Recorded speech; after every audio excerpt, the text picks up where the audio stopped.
Willump, are you okay? You don't seem okay.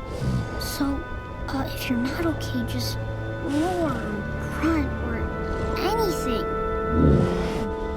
Just get up, please. Willump! The ice witch!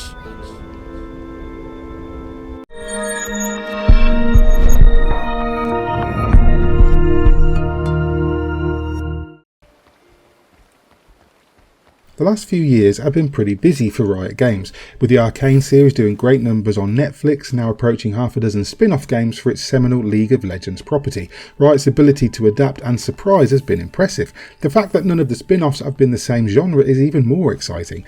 We had turn-based RPG The Ruined King, isometric dungeon crawler, Mage Seeker and side-scrolling Metroidvania Convergence, and now we have Song of Nunu, a third-person adventure aimed at a younger audience.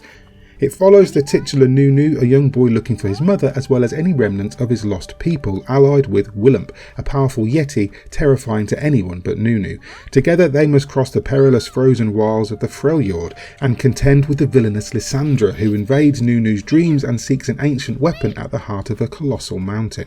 Armed only with snowballs, Nunu must defer to Willump to fight off wolves, sprites and krugs, while he uses his magical flute, the Svelsonger, to manipulate the environment and clear the way. And when I say this is aimed at younger players, I mean it. The biggest challenge comes from some of the head-scratching puzzles, but even then, Nunu has Atreus' habit of just calling out the solution after a while, and like Kratos, Willump is mainly there to break things and lift Nunu to higher ledges.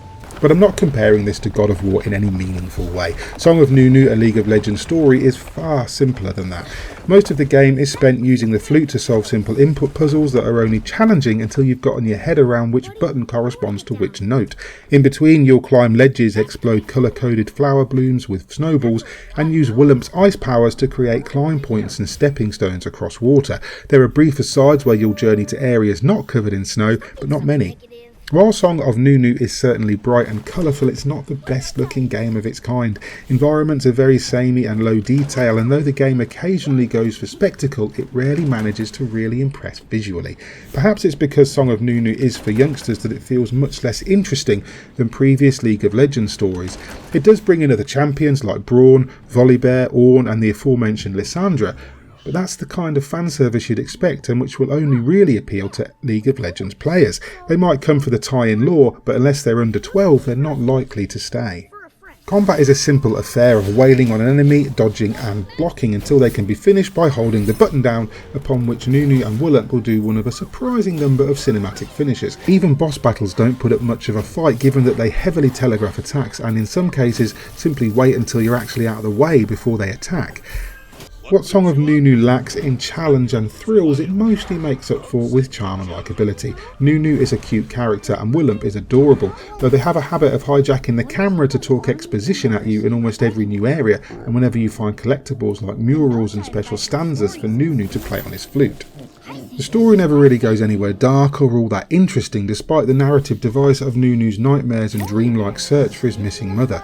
There are also times when it feels like you're just solving puzzles for the sake of it, and it all starts to outstay its welcome throughout the back third of the game. I was willing every puzzle to be the last one by a certain point, and that's not a good sign. I think I just had my fill of the characters and the scenery by then, but then I'm hardly the target audience.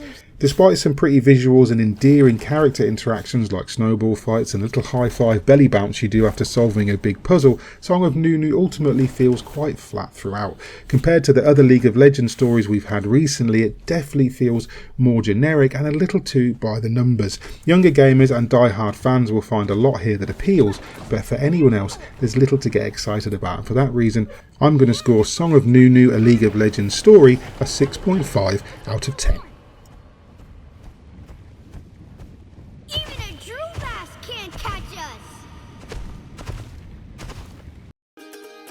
Hi there, hope you enjoyed that review of Song of Nunu, a League of Legends story from Tequila Works and Riot Games. If you did, please hit like and subscribe, maybe tag that bell icon too, so you're kept up to date with everything we post going forward. And if you want to support us via Patreon, you can go ahead and do that at patreon.com/GodIsAGeek. In the meantime, I've been Mick Fraser and you guys have been lovely. Bye.